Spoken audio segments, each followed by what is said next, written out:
Hello friends, good evening. 8th class का आज हम चैप्टर स्टार्ट करने जा रहे हैं आरबीएससी का, जिसमें तारे और सौर मंडल के बारे में हम यहाँ पर बात करेंगे। तारे और सौर मंडल के बारे में हम यहाँ पर आज बात करने जा रहे हैं। ऑफलाइन क्लासेज हमारी चल रही थी, लेकिन कोरोना गाइडलाइन के अनुसार जो है क्लासेज बंद की गई हैं, तो इसलिए ये जो वीडियो आपके लिए बनाई गई है, ज़्यादा से ज़्यादा अपने दोस्तों को शेयर करें, चैनल को सब्सक्राइब करें। तो चलिए फिर स्टार्ट करते हैं आज का लेसन नंबर 17 जो है आरबीएससी 8th क्लास का। तारे और सौर परिवार के बारे में बात करेंगे। तो सौर परिवार का मतलब क्या है, पहले ये समझो कि ये जो अंतरिक्ष जो है, आसमान जो हम देखते हैं, ये इसमें अनेक प्रकार के तारे, चंद्रमा, अनेक प्रकार के पिंड पाए जाते हैं, जिसमें सूर्य भी शामिल है। ये सभी मिलकर क्या बनाते हैं? सौर परिवार बनाते हैं, मतलब सूर्य का एक परिवार बनाते हैं। जहां पर हम इस चैप्टर में मुख्य रूप से अनेक प्रकार के पिंडों के बारे में, तारों के बारे में और चंद्रमा की जो स्थिति है, पूर्णिमा और अमावस्या, उसके बारे में हम यहाँ पर आज अध्ययन करने वाले हैं।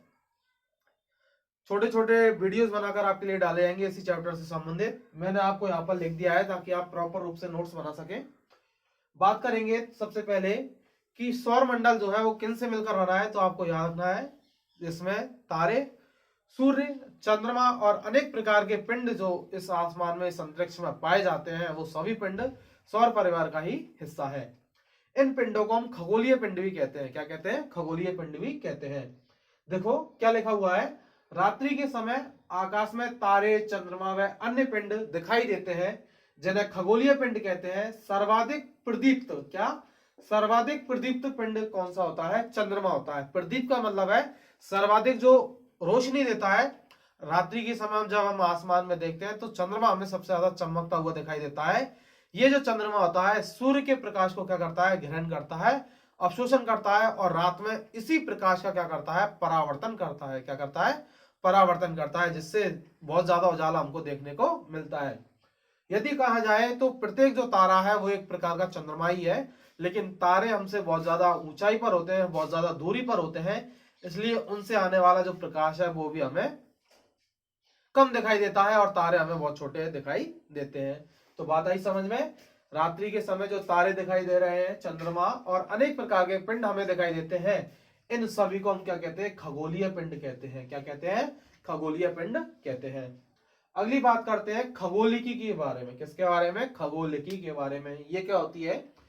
तो खगोलीय पिंड और उनसे संबंधित जो भी पिंड है अनेक प्रकार के, उनकी घटनाओं के बारे में जिसमें अध्ययन किया जाता है, वो क्या कहलाएगी? शाखा।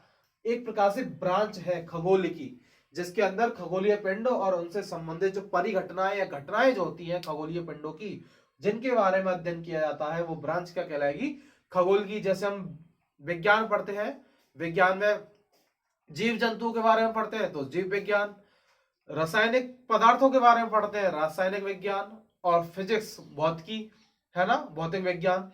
तो ऐसी अलग अलग ब्रांचें होती हैं। इसी प्रकार से खगोल की भी एक क्या है? शाखा ही है, जिसमें खगोलीय पिंडों का क्या किया जाता है? अध्ययन किया जाता है। बात आपको समझ में आ गई होगी। नेक्स्ट बात करते हैं मून के बारे में, चंद्रमा के बारे में। किसके बारे में? मून के बारे में हम बात करते हैं, चंद्रमा के बारे में हम बात करते हैं। मून जो है ये एक प्रदीप्त पिंड है। कैसा है? प्रदीप्त पिंड है, जो कि प्रकाश उत्पन्न करता है, जो सूर्य के द्वारा अवशोषित प्रकाश को क्या करता है? परावर्तित करता है। कौन? मून, जो कि हमें सफेद दिखाई देता है। दिखाई देता है? नहीं दिखाई देता।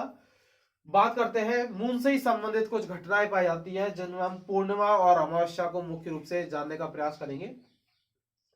पूर्णिमा उस दिन को कहते हैं जिस दिन चंद्रमा पूर्ण चक्र के रूप में, मतलब गोल राउंड के रूप में दिखाई देता है। जैसे आपका सर्किल होता है, वृत्त जो होता है, ऐसे अगर पूर्ण आकृति अगर चंद्रमा की है, तो उस दिन को हम क्या कहते हैं? पूर्णिमा के नाम से जानते हैं। किसके नाम से जानते हैं? पूर्णिमा के नाम से जानते हैं, जहां पर चंद्रमा जो है वो हमको रात को पूरा गोल दिखाई देता है। ठीक है। पूर्णिमा के बाद चंद्रमा की आकृति में क्या आने लगता है? अंतर आने लगता है। अंतर का मतलब यह है कि चंद्रमा की जो गोल आकृति थी वो धीरे धीरे उसमें कमी आने लगती है, अर्थात चंद्रमा का आकार जो है धीरे धीरे परिवर्तित हो जाता है। और पूर्णिमा के 14 दिन बाद क्या आती है? अमावस्या आती है। क्या आती है? अमावस्या। उस दिन को कहते हैं जब चंद्रमा जो है वो बिल्कुल दिखाई नहीं देता है। अमावस्या के दिन चंद्रमा जो है बिल्कुल नहीं दिखाई देता है। पूर्णिमा और अमावस्या के हिसाब से जो है बहुत सारे त्योहार हमको देखने को मिलते हैं। गुरु नानक जो जयंती है वो पूर्णिमा के दिन आती है, जिसको हम गुरु पूर्णिमा कहते हैं। क्या कहते हैं? गुरु पूर्णिमा कहते हैं। अमावस्या जो है उस दिन को कहते हैं, दिन का मतलब यहाँ पर रात से ही है, उस दिन को कहते हैं जब चंद्रमा बिल्कुल दिखाई नहीं देता है। अर्थात अमावस्या की जो रात होती है वो अंधेरी रात होती है, उस रात में कोई भी कुछ भी दिखाई नहीं देता, अर्थात चंद्रमा दिखाई ही नहीं देता है। अंधेरी रात जिसको हम कह सकते हैं, आसमान में रात में अंधेरा छा जाता है, अर्थात पूरा जो आसमान है उसमें क्या छा जाएगा? अंधेरा छा जाएगा, क्योंकि चंद्रमा का प्रकाश नहीं है वहां पर। तो अंधेरी जो रात होती है वो अमावस्या वाली रात होती है। ठीक है, दीपावली का जो त्योहार है वो अमावस्या की रात को ही मनाया जाता है। आपने देखा होगा कि दिए जलाए जाते हैं और पूरे आसमान में एक प्रकार से हम कहें तो अंधेरा वहां पर हमको देखने को मिलता है। तो आपसे कई बार ऐसे क्वेश्चंस भी पूछे जाते हैं कि भाई दीपावली का त्योहार कब मनाया जाता है, पूर्णमासी को मनाया जाता है या फिर अमावस्या को मनाया जाता है। तो आपको याद रखना है अमावस्या के दिन ये त्योहार जो है मनाया जाता है। अब अमावस्या के दिन पूरा चंद्रमा नहीं होता है, मतलब चंद्रमा दिखाई नहीं देता है, लेकिन अमावस्या के अगले दिन ही एक छोटा चंद्रमा दिखाई देता हमें। मतलब चंद्रमा धीरे धीरे अपनी आकार में क्या करेगा? वृद्धि करेगा, बढ़ेगा। तो अमावस्या के अगले रात जो है दिखाई देने वाला चंद्रमा बाल चंद्र कहलाता है। क्या कहलाता है? बाल चंद्र कहलाता है, मतलब छोटा चंद्रमा कहलाता है, बाल चंद्र कहलाता है। इस अमावस्या के अगले दिन जो चंद्रमा दिखाई दे रहा है वो बाल चंद्र कहलाता है। और इसी दिन जो है क्या मनाई जाती है? ईद मनाई जाती है। आपने देखा होगा जो ईद का जो चांद होता है वो कुछ छोटा ही होता है, जिसको हम बाल चंद्र कह सकते हैं। क्या कह सकते हैं? बाल चंद्र कह सकते हैं। तो अलग अलग प्रकार से जो त्योहार हैं अमावस्या और पूर्णिमा के दिन जो है मनाए जाते हैं। तो आज हमने यहाँ पर डिस्कस किया है चंद्रमा की कंडीशंस के बारे में, अवस्थाओं के बारे में, पूर्णिमा और अमावस्या के बारे में।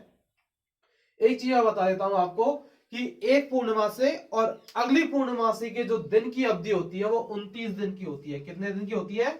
29 दिन की होती है। कई जगह पर आपको 30 दिन भी या एक महीना लिखा हुआ मिल सकता है। मतलब जैसे आज अगर पूर्णिमा है तो अगले 29 दिन बाद हमको पूर्णिमा देखने को मिलेगी, क्योंकि 15 दिन के बाद जो है अमावस्या आती है और 15 दिन के बाद ही पूर्णिमा आती है। तो इस प्रकार से 29 दिन के बाद जो है हमें पूर्णिमा और अमावस्या जो है देखने को मिलती है। कई जगह आपको ये 30 दिन या एक महीना भी लिखा हुआ मिल जाएगा। ठीक है, तो आप इसके आराम से नोट्स बना सकते हैं। मैं इसको मिटा नहीं रहा हूं, आप आराम से नोट्स बनाइए। इससे अगला जो टॉपिक है वो हम कल पढ़ेंगे। इसी टाइम आपको वीडियो देखने को मिलेगी। तो एक बार चैनल को जरूर सब्सक्राइब करें, साथ ही साथ बेल आइकन को प्रेस करें और अपने दोस्तों को भी ज्यादा से ज्यादा शेयर करें, जिससे आप इसके नोट्स बना सके और उन्हें भी इस क्लास का फायदा मिल सके। ठीक है, फिर चलते हैं। आज की क्लास में इतना ही, मिलते हैं नेक्स्ट क्लास में। तब तक के लिए अपना ख्याल रखिए, खुश रहिए। Thank you, bye.